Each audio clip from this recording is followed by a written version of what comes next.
Good evening, everyone. My name is Alejandro Chávez, and today I'll have the opportunity of interviewing Francisco Padilla with the purpose of getting informed about the story behind the creation of a business he used to own. He is a former entrepreneur, 21 years old, from Guadalajara, and he's currently studying biotechnological engineer at Tec de Monterrey. Bearing in mind the majority of students, the majority of the audience that will be watching this interview are studying a business-related career, this interview subject matter should definitely not go unnoticed. Good evening, Francisco. It is a pleasure to have you here at the studio. No, thanks for inviting me. How are you? I'm great, and you? I'm great, thanks for asking. As you've already been told, we're very interested in your experience co-creating Gran Toro. Is it possible you could tell us more about it? First, Gran Toro was a beef jerky producing company. We sold beef jerky in the Guadalajara metropolitan area, and it's a business that I started with a family friend, and we were partners until sadly it had to finish. That sure seems very interesting. Was the process of creating it difficult? Yes, it was. I certainly have no doubt about it. But what were the steps you followed in order to create this product? First, I make a partnership with a family friend. We developed a product that was both aesthetically and had a pleasing and had a good flavor. That's important.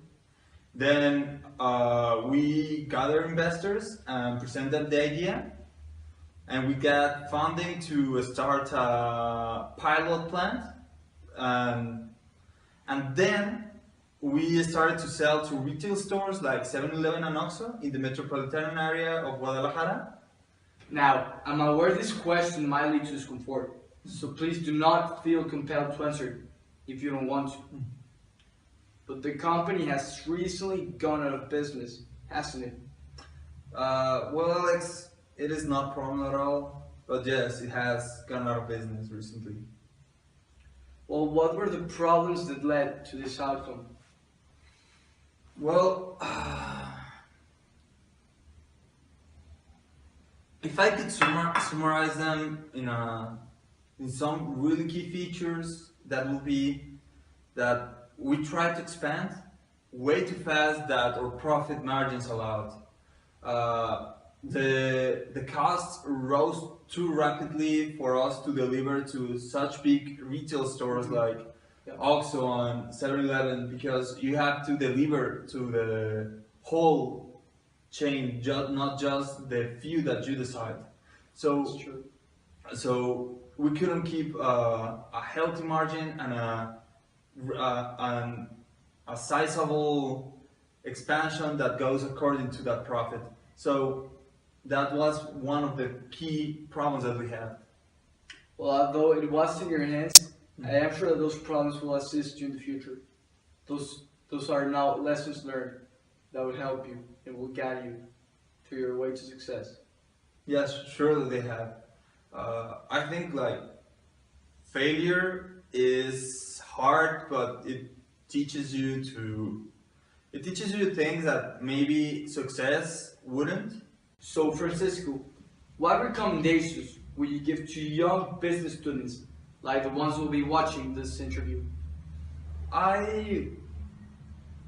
Well, from my experience, I feel that I'm still young.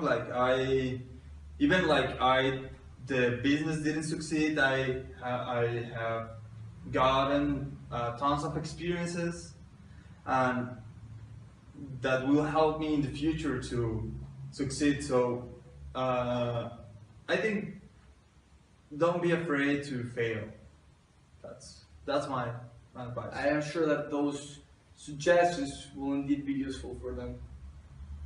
Well, after hearing the aforementioned example, it is now clear how it actually is to create a company and how hard it is to maintain it.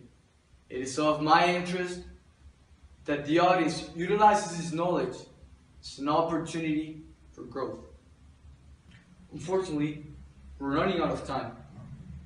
But before ending this interview, I would like to thank you for your time invested. I know you're a very busy individual. So without further ado, I bid farewell to you. Thanks for having me. It was an honor. It has been for me as well. Bye, Francisco. Thank you very much.